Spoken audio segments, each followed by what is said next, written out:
ଆଜିର ଏ ବିଚିତ୍ର ଦୁନିଆରେ ମଣିଷର ମୁହଁ ଚିହ୍ନିବା ବହୁତ ସହଜ, କିନ୍ତୁ ମଣିଷର ମନ ଆଉ ଉଦ୍ଦେଶ୍ୟ ଚିହ୍ନିବା ବହୁତ କଷ୍ଟ।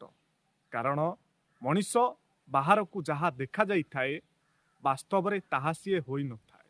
ଭଗବାନ ଶ୍ରୀକୃଷ୍ଣ କହିଛନ୍ତି, କାହାକୁ ବି ବାରମ୍ବାର ବୁଝେଇବାକୁ ଚେଷ୍ଟା କରନ୍ତୁ ନାହିଁ, କାରଣ ଯିଏ ତୁମକୁ ପସନ୍ଦ କରେ ତାକୁ ବୁଝେଇବାର ଆବଶ୍ୟକତା ପଡ଼େନି, ଆଉ ଯିଏ ତୁମକୁ ପସନ୍ଦ କରେନି ତାକୁ ଯେତେ ବୁଝେଇଲେ ବି କିଛି ଫରକ ପଡ଼େନି। କେହି ଜଣେ ପଚାରିଲେ, ସତ ଆଉ ମିଛ କହିବା ପାଇଁ କ'ଣ ଦରକାର? ଅତି ଚମତ୍କାର ଉତ୍ତରଟିଏ ଥିଲା। ଉତ୍ତରଟି ଥିଲା, ସତ କହିବା ପାଇଁ ସାହସ ଦରକାର, ଆଉ ମିଛ କହିବା ପାଇଁ ଅଭିନୟର କଳା ଥିବା ଦରକାର।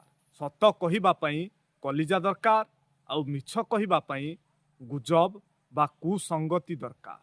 କ'ଣ ସାଙ୍ଗମାନେ, ଠିକ୍ ତ? କମେଣ୍ଟରେ ଆପଣଙ୍କର ଉତ୍ତର ନିଶ୍ଚୟ ଲେଖନ୍ତୁ। ଆଉ ଯଦି ଭିଡ଼ିଓଟି ଆପଣଙ୍କୁ ଭଲ ଲାଗିଥାଏ, ତାହେଲେ ଗୋଟିଏ ସେୟାର କରିବା ପାଇଁ ଜମାରୁ ବି ଭୁଲନ୍ତୁ ନାହିଁ।